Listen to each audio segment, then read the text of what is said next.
Hi అండి, welcome to my channel my kitchen. నేను మీ సుకన్య. ఈరోజు మనం ఒకే పిండితో 2 రకాల ప్రసాదాలండి చాలా సింపుల్గా చేసేసుకోవచ్చు. టేస్ట్ కూడా చాలా బాగుంటుంది. ఇలా ఒకే పిండితో 2 రకాల రెసిపీస్ చేయడం వల్ల టైం కూడా ఎక్కువ వేస్ట్ అవ్వదండి. చాలా సింపుల్గా అయిపోతుంది. అలాగే టేస్ట్ కూడా చాలా బాగుంటుంది. ఆ రెండు రెసిపీస్ బొబ్బట్లు అలాగే పూర్ణాలండి. ఒకే పిండితో లోపల స్టఫింగ్ చేస్తాం కదా మనము, ఆ పిండితోనే ఈ 2 రకాల రెసిపీస్ చేసుకుంటే ప్రసాదంగా పెట్టచ్చు, అలాగే మనం స్నాక్స్లా అయినా తినొచ్చు. ఈ రెసిపీని ట్రై చేసి మీ ఫీడ్బ్యాక్ని కమెంట్ సెక్షన్లో కమెంట్ చేయండి. ముందుగా బొబ్బట్లు చేసుకుందామండి. దానికి మధ్యలో పిండి స్టఫ్ కోసం 1 కప్పు పచ్చిశనగపప్పును తీసుకొని ఒక 3-4 అవర్స్ మంచిగా నానబెట్టేసుకోండి. నానబెట్టుకున్న వాటి ఒకసారి మంచిగా వాష్ చేసుకున్నాక ఒక కుక్కర్ తీసుకొని అందులో మనం నానబెట్టుకున్న పచ్చిశనగపప్పు వేసుకోండి. అలాగే 1 గ్లాస్ వాటర్ వేసుకోండి. కరెక్ట్గా సరిపోతుంది, మనకు నీళ్ళు కూడా వేస్ట్ అవ్వవు. తర్వాత 1 గ్లాస్ వాటర్ వేసుకున్నాక వాటిని ఒకసారి మిక్స్ చేసుకొని మెత్తగా ఉడికేలాగా ఒక 3-4 విజిల్స్ వేయించుకోండి. తర్వాత బొబ్బట్ల పిండి కోసం 1 కప్పు మైదా పిండి అలాగే 1/2 కప్పు గోధుమ పిండి వేసుకోండి. టేస్ట్ బాగుంటుంది. మీరు అచ్చం మైదాతో అయినా చేసుకోవచ్చు, మన ఇష్టం అండి. తర్వాత అందులో కొంచెం సాల్ట్ వేసుకోండి, మరీ ఎక్కువ వేయద్దు. కొంచెం సాల్ట్ అలాగే 1 టేబుల్ స్పూన్ నెయ్యి వేసుకోండి. నెయ్యి వేయడం వల్ల ఏంటంటే పైన లేయర్ అనేది మంచిగా సాఫ్ట్గా వస్తుంది, టేస్ట్ కూడా బాగుంటుంది. నెయ్యి వేసాక మంచిగా ఉప్పు అలాగే నెయ్యి పట్టేలాగా పిండిని బాగా కలుపుకోండి. పిండి ఇక్కడ చూస్తున్నారా, మనము ముద్ద చేసుకుంటే ఇలా రావాలండి. అలా చేస్తే పర్ఫెక్ట్గా వస్తాయి మనకి బొబ్బట్లు అనేది. తర్వాత కొంచెం వాటర్ యాడ్ చేసుకుంటూ మనకి చపాతీ ముద్దలాగా కలుపుకోండి. అలాగని మరీ గట్టిగా కాకుండా కొంచెం పలుచగా కలుపుకోండి. కొంచెం వాటర్ యాడ్ చేసుకుంటూ మనకి చపాతీ పిండి ఎలాగైతే కావాలో అలా కలుపుకోండి. ముందుగా కలిపేటప్పుడు పిండిని అంతటిని మంచిగా చేత్తో ప్రెస్ చేస్తూ బాగా నొక్కుకుంటూ కలిపితే బొబ్బట్లు అనేవి సాఫ్ట్గా వస్తాయండి. తర్వాత పిండి మొత్తం కలుపుకున్నాక ఒక 2-3 టేబుల్ స్పూన్స్ నూనె వేసుకొని ఇంకొకసారి మంచిగా కలుపుకొని ఒక 2 మినిట్స్ పాటు కలుపుకున్నాక లిడ్ పెట్టి క్లోజ్ చేసి ఒక 1/2 అవర్ పక్కన పెట్టేసేయండి.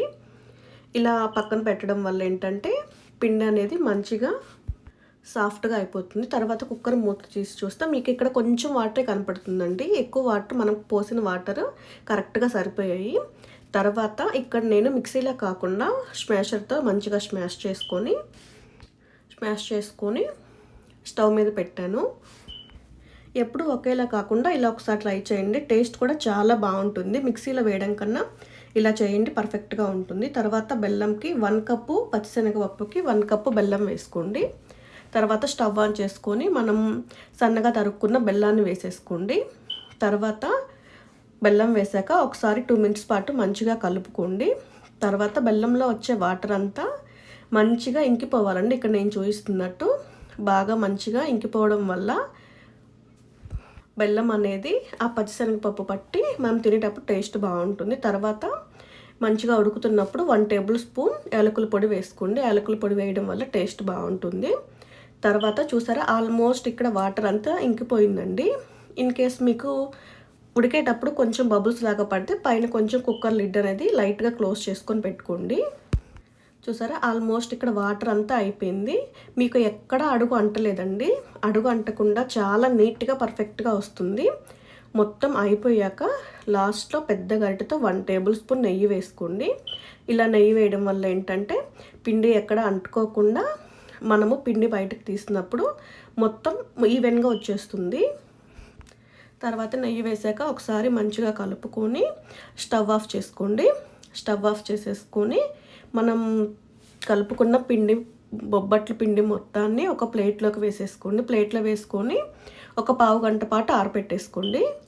ఆరబెట్టుకున్నాక ఉండలు మంచిగా వస్తాయి మనకు ఇలా ఆరబెట్టుకోవడం వల్ల. చూసారా, ప్లేట్లో అంతా తీసాక మీకు ఎక్కడ అడుగంటలేదు. ఇక్కడ నేను చూపిస్తున్నాను చూడండి.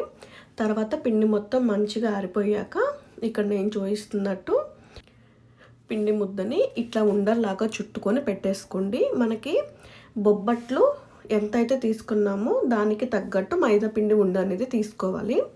ఇక్కడ మన దగ్గర బటర్ పేపర్ లేకపోయినా కానీ మనకి బట్టర్కి కవర్ వస్తుంది కదండి, ఆ కవర్ని 2 ముక్కలుగా కట్ చేసుకోండి ఇక్కడ నేను చూపిస్తున్నట్టు. తర్వాత మనం నానబెట్టుకున్న హాఫ్ అన్ అవర్ తర్వాత కలుపుకున్న మైదా పిండి ముద్దని ముద్దలుగా చేసుకొని పెట్టేసుకోండి. తర్వాత మనం కట్ చేసి పెట్టుకున్న పేపర్ మీద ఫస్ట్ నెయ్యి కానీ నూనె కానీ మంచిగా అప్లై చేసుకోండి. తర్వాత మైదా పిండి ముద్దని కొంచెం కొంచెంగా తీసుకొని ఇక్కడ నేను చూపిస్తున్నట్టు సన్నగా చేసుకోండి.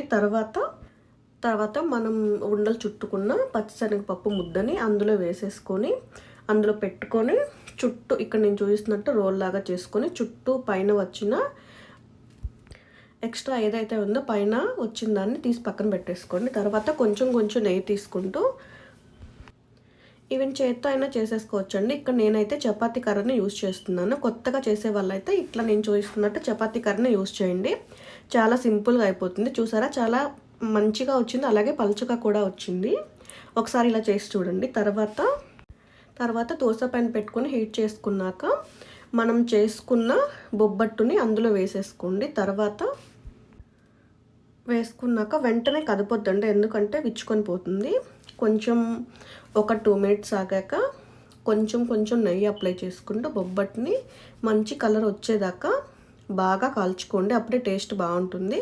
ఒక సైడ్ టర్న్ చేసుకున్నాక మళ్ళీ ఇటు సైడ్ కూడా నెయ్యి కొంచెం అప్లై చేసుకోండి. ఈ బొబ్బట్టుకి కొంచెం నెయ్యి ఎక్కువ వేయడం వల్ల ఏంటంటే టేస్ట్ చాలా చాలా బాగుంటుంది. అలాగే ఎక్కువ రోజులు కూడా నిల్వ ఉంటాయండి. తర్వాత ఒక సైడ్ మనం మంచిగా టర్న్ చేసుకున్నాక మళ్ళీ ఇంకో వైపు తిప్పుకొని మళ్ళీ కొంచెం నెయ్యి యాడ్ చేసుకొని మంచి కలర్ వచ్చేదాకా ఫ్రై చేసుకోండి.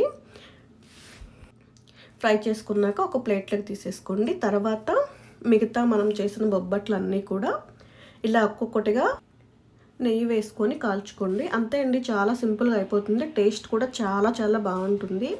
మనము ఎక్కువ మైదా యూజ్ చేయకుండా అలాగే అది కొంచెం ఇది కొంచెం వేయడం వల్ల ఏంటంటే టేస్ట్ కూడా బాగుంటుంది. మీరు ఈవెన్ చల్లారాక నెక్స్ట్ డే తిన్నా కూడా పర్ఫెక్ట్గా ఉంటాయి. మనం మైదా పిండి కొంచెం అన్హెల్దీ కదండి. ఒకసారి 2 కలిపి ఇలా మిక్స్ చేసి ట్రై చేయండి. టేస్ట్ కూడా బాగుంటుందండి. అలాగే ఈ బొబ్బట్లని నైవేద్యంగా కూడా పెట్టచ్చు. ఒకే పిండితోటి 2 రకాల రెసిపీస్ అండి. టైం వేస్ట్ కాదు, అలాగే చాలా సింపుల్గా చేసేసుకోవచ్చు. ఇక్కడ నేను చూస్తున్నాను చూడండి, చాలా పర్ఫెక్ట్గా లోపల పెట్టిన శనగపప్పు ముద్ద అనేది ఈవెన్గా స్ప్రెడ్ అయ్యి లోపల అలాగే తిన్నా కూడా చాలా బాగుంటుంది. ఒకసారి ట్రై చేయండి. తర్వాత మనము పూర్ణం బూరెల కోసం 1 కప్పు మినప్పప్పు అలాగే 2 కప్పులు బియ్యం వేసుకోండి. ఇలా వేసుకుంటే పైన లేయర్ అనేది క్రిస్పీగా ఉంటుంది. బియ్యం కూడా ఎక్కువ అవ్వవు, హెల్తీగా ఉంటాయి. తర్వాత ఇవి రెండింటిని వేసుకున్నాక ఒకసారి మంచిగా కలుపుకొని ఒకసారి 2 టైమ్స్ మంచిగా వాష్ చేసుకొని ఒక 6 అవర్స్ పాటు నానబెట్టేసుకోండి. నానబెట్టుకున్నాక వాటిని మంచిగా వాష్ చేసుకొని మిక్సీ జార్కి వేసుకోండి. ఈవెన్ మీరు గ్రైండర్కి వేసుకున్నా కానీ బూరెలు అనేవి పర్ఫెక్ట్గా వస్తాయండి. ఇలా కొంచెం ఎక్కువ వాటర్ యాడ్ చేయకుండా కొంచెం వాటర్ యాడ్ చేసుకుంటూ పిండిని మరీ టిక్గా వేసుకొని పెట్టుకోండి. పల్చగా అయిపోతే బూరెలు అనేవి పాడైపోతాయి. తర్వాత మనం ఇలా వేసుకున్న పిండిని నైట్ మొత్తము మంచిగా నానబెట్టేసుకొని పెట్టుకోండి. తర్వాత డీప్ ఫ్రై కోసం ఆయిల్ పెట్టేసుకోండి. ఆయిల్ని మంచిగా హీట్ చేసుకోండి.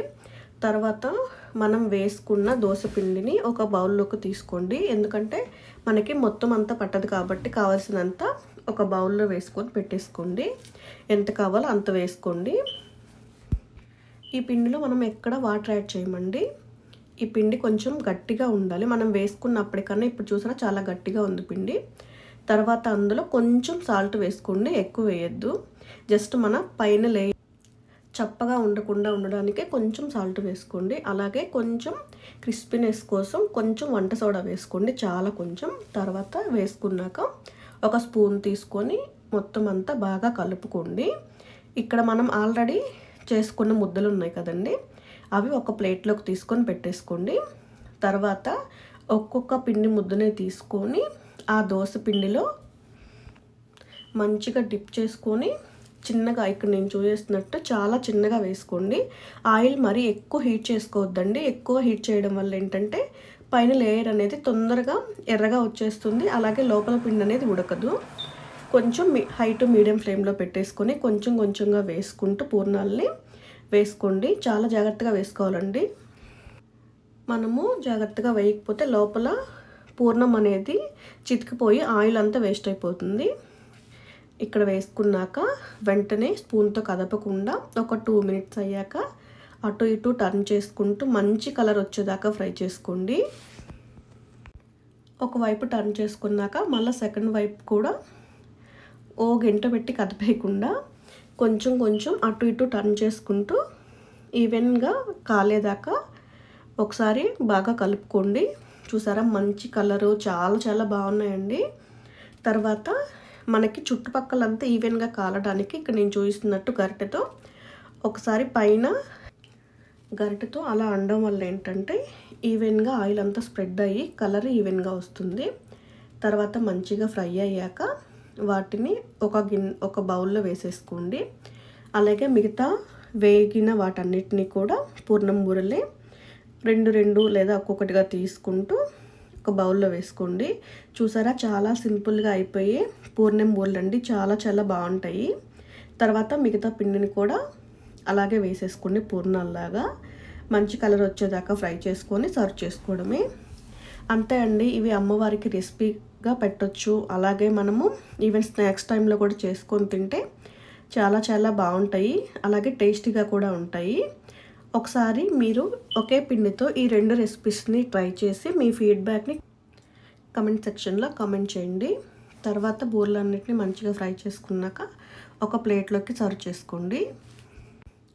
అంతే అండి. మా వీడియో మీకు నచ్చినట్లయితే లైక్ చేయండి, షేర్ చేయండి, అలాగే సబ్స్క్రైబ్ చేసుకోండి. అలాగే మరిన్ని వీడియోస్ కోసం మై కిచెన్ ఛానల్ని సబ్స్క్రైబ్ చేయండి. అలాగే 2 రెసిపీస్ మాత్రం కంపల్సరీ ట్రై చేయండి. పూర్ణాలు అలాగే బొబ్బట్లు. ఎవరైనా ఒకే పిండితో ఈ 2 రెసిపీస్ని మాత్రం ట్రై చేస్తే కమెంట్ సెక్షన్లో కమెంట్ చేయండి. పూర్ణాలని ఎప్పుడూ ఒకేలా కాకుండా ఇక్కడ నేను చూపిస్తున్నట్టు ఒక పూర్ణం తీసుకొని మంచిగా హోల్ చేసుకొని అందులో కొంచెం ఒక 1/2 టేబుల్ స్పూన్ నెయ్యి వేసుకొని తింటే మాత్రం చాలా చాలా బాగుంటుందండి. చూసారా నెయ్యి ఇలా కారుతూ తింటే మాత్రం అద్భుతంగా ఉంటుంది. ఒకసారి ట్రై చేయండి.